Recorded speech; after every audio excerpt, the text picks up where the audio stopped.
Hey guys, it's me, Danny. I am back in the studio and I am looking for an outfit to wear later today because today is Cinco de Mayo.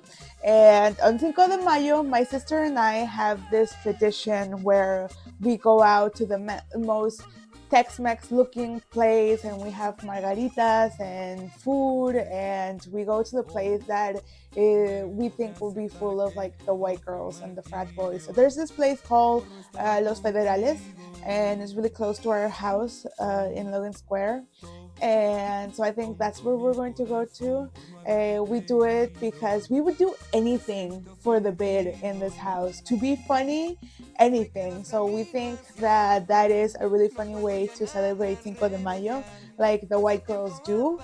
We do it in the name of the irony and in the name of having a good time and just this is our excuse, to go out and eat and drink.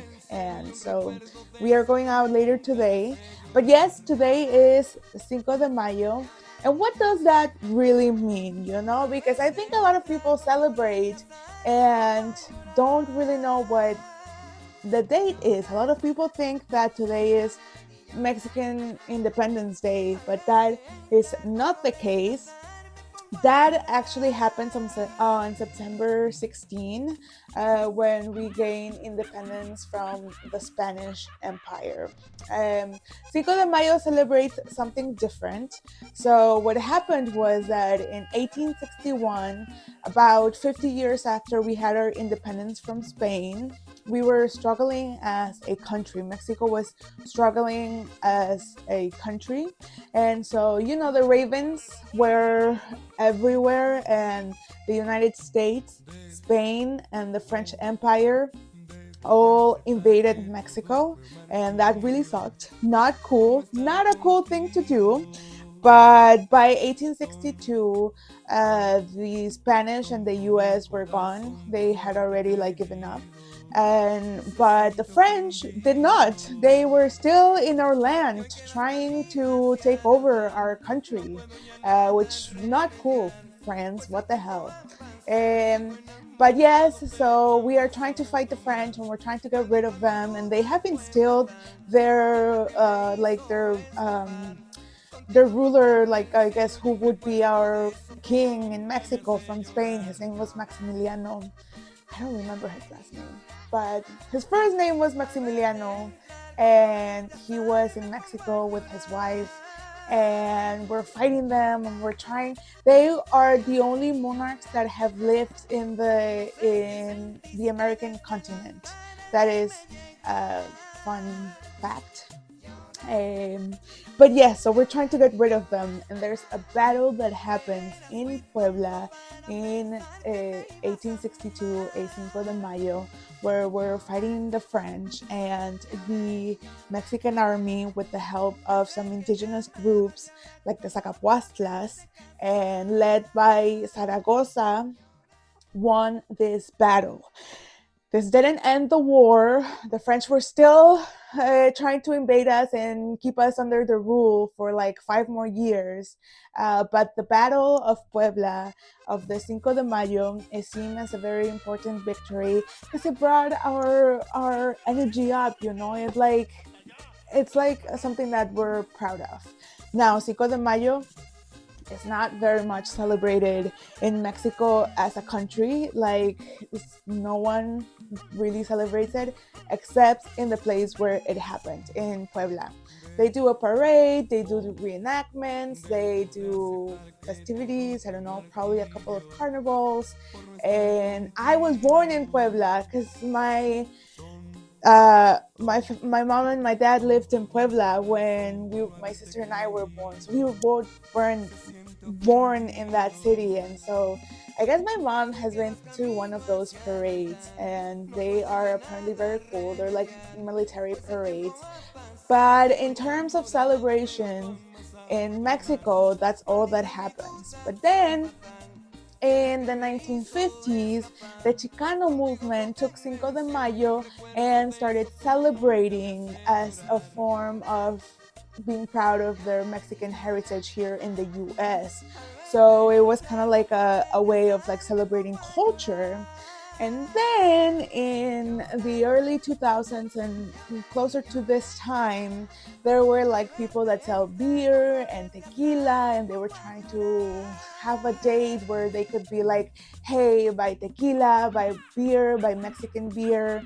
And so they pushed Cinco de Mayo as the date to do this. So this date, the celebration of the Cinco de Mayo is a lot about consumerism, right? It's about trying to get people to buy alcohol and like celebrate. And so the white people, the Americans, the white girls, the frat boys, took this date as their opportunity to like have a reason to drink tequila and to drink beer and celebrate, I guess, Cinco de Mayo, which is also something that happens very much with St. Patrick's Day, right? This is the date where people, some people, allegedly, I don't know, I think, just grab the day to like get super drunk and like don't really think about what the date is actually, what the celebration actually is. This is just a reason to drink and eat. And I don't think there's precisely anything wrong with celebrating the date itself. I think like if people want to like drink tequila and beer and Mexican beer, which is amazing, that is okay. I think it becomes problematic when people celebrate without actually knowing what they're celebrating. Because if you're gonna celebrate this, don't be like it's Mexican Independence Day, because it's not. If you're gonna celebrate, you have to know what you're celebrating. That is very important. That I just told you what you're celebrating, the battle against France. So next time you're drinking your margarita, be like, yes, Mexico won over France in this one battle. And then you'll be like a smart person that knows why you're drinking tequila. But I think that is the number one way of being problematic about this date, is celebrating the wrong date. And then when you don't care about Mexican people and you are advocating for us to get kicked out of the country and for us to not have rights, but then you go and you drink tequila and you celebrate Cinco de Mayo, that's also very problematic. So if you're a white girl and you want to go out there and celebrate Cinco de Mayo and get drunk and get wasted, do it. I might do it too. But don't go out there trying to get us kicked out of the country afterwards because you want our culture, but you don't want us. That is the second most problematic way to celebrate this date, I think. And lastly, if you are promoting bad stereotypes about us and our culture while you celebrate, then that's also not okay. Of course not. You can't be like rude to our culture and then, just drink and think that you're celebrating our date, which is not that important of a date. So my sister and I do it as a comedy bit, that we go out and we celebrate Cinco de Mayo because we think it's funny, because we're not. And I think like the not said reasoning of why we think that's funny is because we're not white girls. We don't have the privileges of some white girls, but we think it's funny that we can like partake in what we think like white girls can do. It's like, I don't know, there's some irony to that we enjoy very much. And also, truly, we're just looking for a reason to like drink and eat. And I support anyone that needs a reason to eat and drink. But I think you have to do it in a smart way. I think the end of stereotypes will be when people care about learning about each other. I always say that. I think that is the important thing to do.